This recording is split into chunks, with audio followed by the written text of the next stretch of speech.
Olá, alunos do quarto ano, tudo bem com vocês? Eu sou a professora Giliane e nós vamos para a nossa aula de número 25 de Geografia. Continuando ainda o nosso tour, na nossa aula de hoje a gente vai conhecer um pouquinho mais sobre a região centro-oeste do Brasil. Então, o nosso objetivo é conhecer a cultura da região centro-oeste, bem como notar as diferenças no contexto histórico e social dessa região do Brasil. Então, para início de conversa, na aula anterior, nós conhecemos um pouquinho mais sobre o Nordeste e as origens culturais e também naturais daquela região. Cada região que forma o Brasil tem características próprias e bem marcantes. Essa diversidade, no caso, é o que torna o nosso país multicultural. Então, nós vamos conhecer na aula de hoje o centro-oeste do Brasil. Então, a região centro-oeste do Brasil é a região, no caso, relativamente extensa e ela ocupa, no caso, aproximadamente 19% do território brasileiro. Entretanto, os seus estados de Goiás, Mato Grosso do Sul e do Distrito Federal, não há grande número, no caso, de circulação de pessoas e povoamento. Eu conto um pouquinho sobre o histórico da região do Centro-Oeste. A história, no caso da região Centro-Oeste, ela deve ser contada a partir do povoamento dessa região. Por muito tempo, o Centro-Oeste brasileiro ele foi uma área espanhola, dividido lá no Tratado de Tordesilhas, tá? Durante quase 2 séculos, quando a gente fala séculos, a gente sabe que está falando em 100, ali no caso 2 séculos, 200 anos. Nessa região, apenas os jesuítas espanhóis, no caso, eles aventuraram-se nas áreas ali interioranas para catequizar, no caso, e colonizar os nativos, os índios daquela região. Então, essa era a missão dos jesuítas lá na colonização.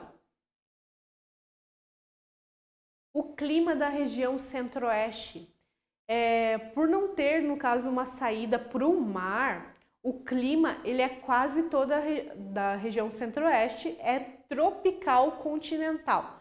Entretanto, também algumas áreas que elas podem apresentar um clima equatorial, subtropical também, e tropical de altitude, devido a algumas partes serem também mais elevadas do centro-oeste.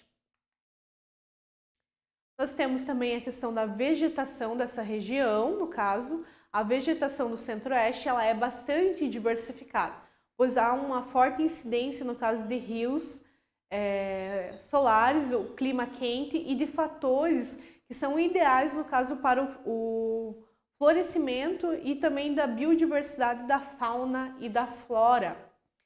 Entre as vegetações encontradas na região, nós podemos destacar o cerrado, o Pantanal e a floresta amazônica. São as paisagens, no caso, com características diferentes, mas, no caso, que sofrem com o fator comum, que é a exploração, né, da agropecuária e a expansão também.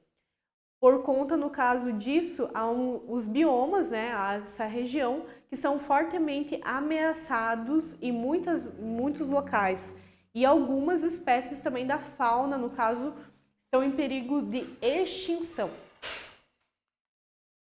Eu conto para vocês um pouquinho sobre o Cerrado ali no Centro-Oeste.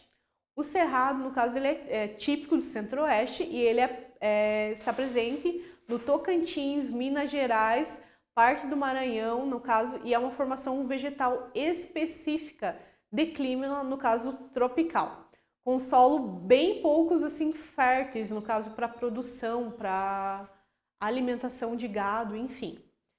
Suas árvores, no caso, elas são de pequeno porte e de médio porte também.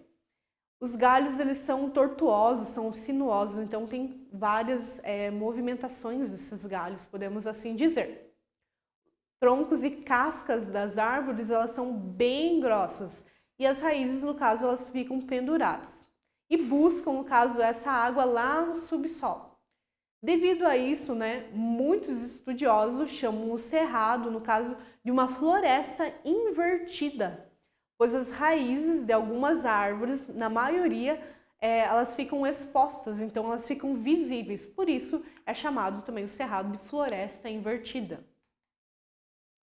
Outra vegetação que a gente vai ter ali é a questão da floresta amazônica, que tem altas temperaturas, chuvas abundantes. Com essa vegetação diversificada, no caso, uma das áreas da Amazônia que menos sofre, no caso, o desmatamento.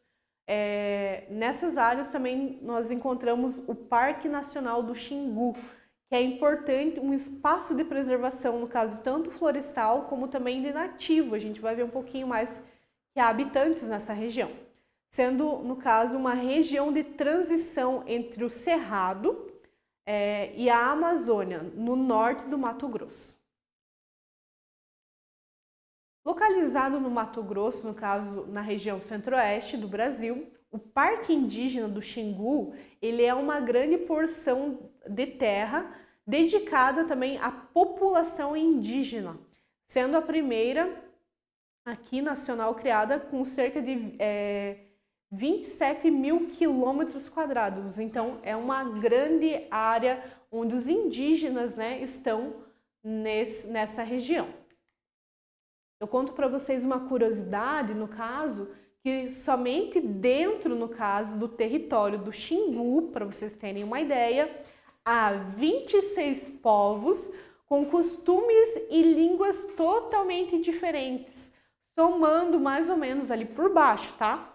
17 mil pessoas que vêm, no caso, historicamente atuando como guardiões desse imenso território, tá?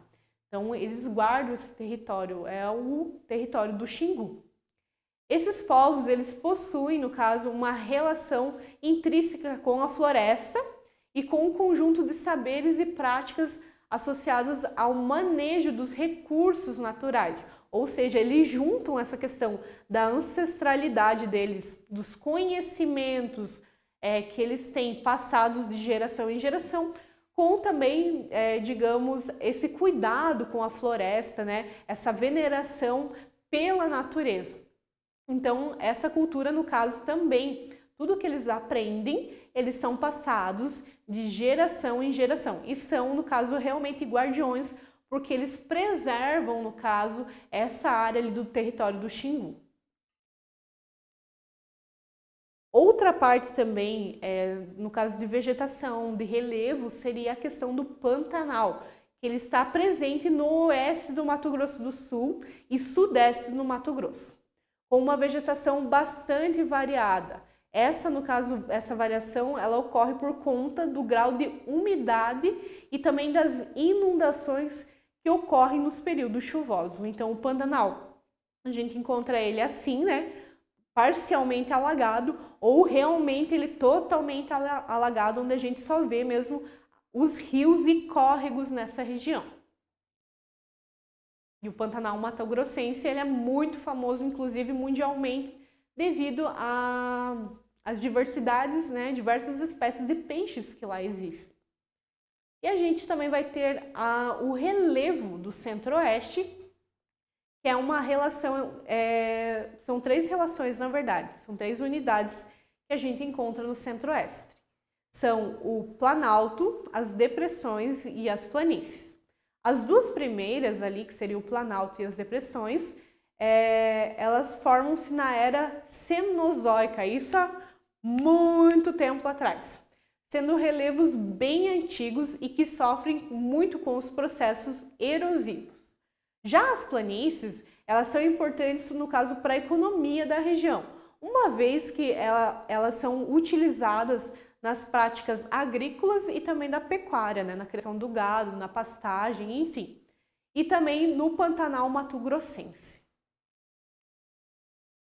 Nós também vamos ter a questão de hidrografia, a questão da água no Centro-Oeste. As principais bacias hidrográficas dessa região do Centro-Oeste são a Amazônica, a do Tocantins-Araguaia e a da Platina.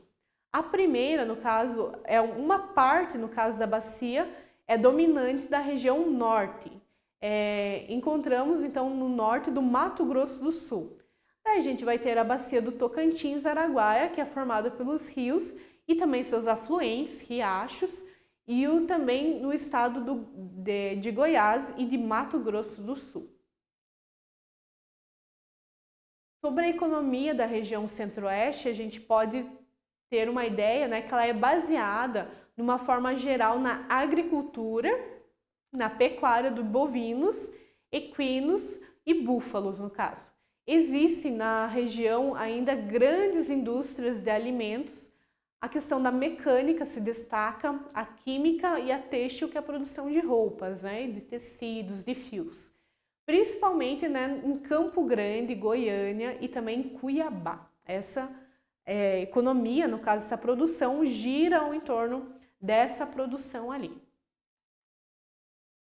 Nessa cultura da região centro-oeste, a gente vai ter uma marca bem histórica, né, que é a questão da migração e também da religiosidade. Elementos religiosos, indígenas, paulistas e até europeus, né, eles são presentes nas diversas festas, no caso até mesmo nacionais.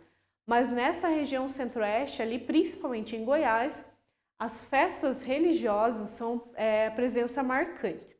Na cidade de Piriápolis, no caso, ocorrem as tradicionais cavalhadas, né? Que é um combate, né? Um festival, é um teatro ao ar livre, ocorre na rua e que representa a luta entre os cavaleiros medievais, sendo de um lado os mouros, representados de vermelho, e de outro lado os cavaleiros medievais, que são os cristãos, que geralmente estão vestidos de azul. Então toda a cultura ali que ocorre na região centro-oeste, ela é de cunho religioso, tá? Então aqui eu trouxe para vocês uma imagem que no caso é dos mouros, né, e também dos religiosos. Ela foi inserida no Brasil pelos jesuítas, lá nas missões quando eles estavam colonizando o Brasil. Os jesuítas portugueses, no caso, representam as lutas medievais entre os cristãos e os mouros e se tornam, no caso, um símbolo da resistência, avanço da religião cristã e na conquista de novos fiéis. Então, era o objetivo principal, no caso, dos jesuítas, catequizar, colonizar, colocar uma cultura cristã sobre aqueles nativos na região. Por isso que ela se tornou também de cunho religioso. À medida com que eles avançavam, o que eles ganhavam, ganhavam território, né? E também ganhavam as batalhas, no caso, convencendo as pessoas a seguirem, no caso, as missões jesuítas.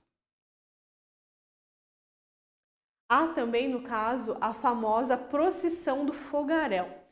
Essa procissão, ela vai ocorrer lá na cidade de Goiás e acontece durante as comemorações da Páscoa, por exemplo. Então, essa procissão, ela chega a reunir até 10 mil pessoas e simboliza, no caso, momentos finais da vida de Cristo, também retornando ao cristianismo, né? Mais precisamente, a prisão antes de ser condenado e morrer na cruz.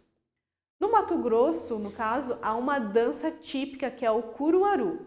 Essa dança, ela pode ser realizada com violeiros, desafiando, no caso, os versos e prosas, né? É como se fosse uma batalha mesmo de viola. Um canta, o outro responde, um canta, o outro responde.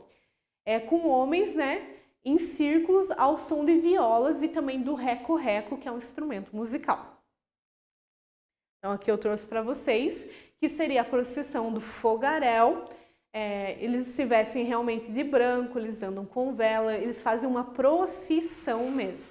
E eles sobem também as escadas, né, da matriz, da igreja matriz da região centro-oeste. E também a gente tem a dança do curuaru, que é uma dança também cultural dessa região, bem praticada praticamente por homens, tá?